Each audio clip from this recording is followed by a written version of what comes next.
The tiny town of Postville, Iowa is reeling tonight in the wake of one of the largest single immigration raids in U.S. history. Hundreds of undocumented workers were detained. Hundreds more are still being sought. And two managers from the town's largest employer are accused of running a false identity scam. And Postville is left to deal with a lot of pain. That's tonight's Weekend Journal.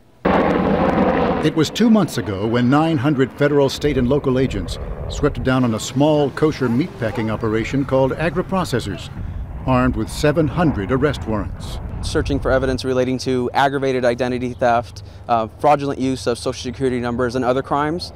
By the end of the day, some 400 undocumented workers had been detained. Another 300 had fled with their families.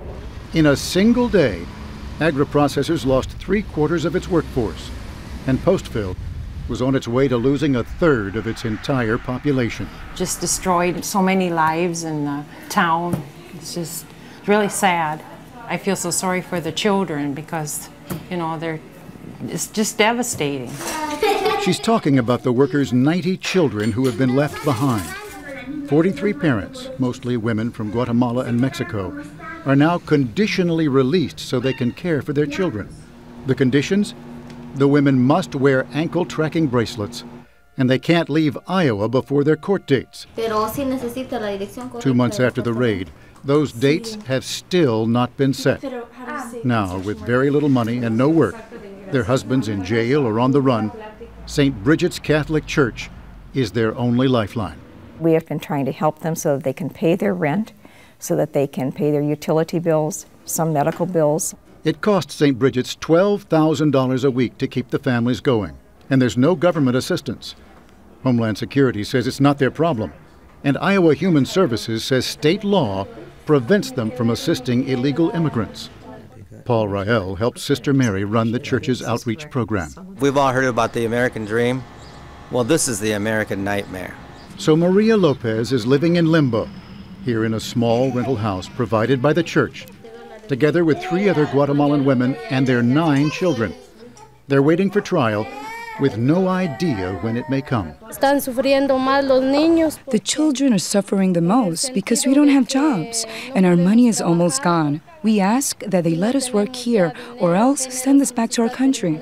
Maria says there was a long-running scheme at the plant. Many of her co-workers had been fired for not having proper documentation.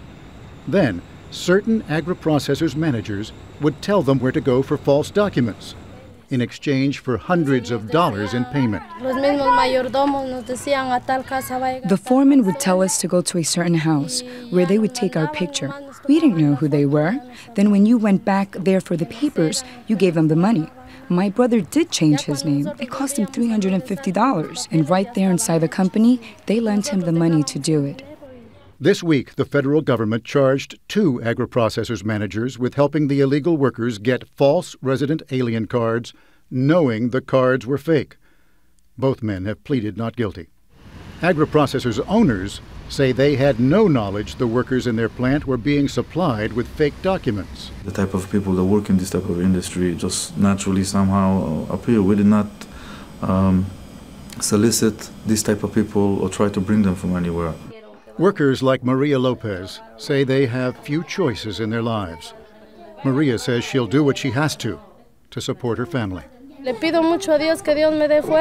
going to ask God to give me the strength to go back and leave my children in Guatemala.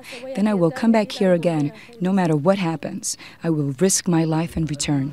And it seems many of the longtime residents of Postville think that idea is just fine. Sure, they're illegal, but you and I would want the same things, I think, for our families. We want a better life. We want to have the American dream. Trials for the 2 Agri-Processors managers have been set for September 15th.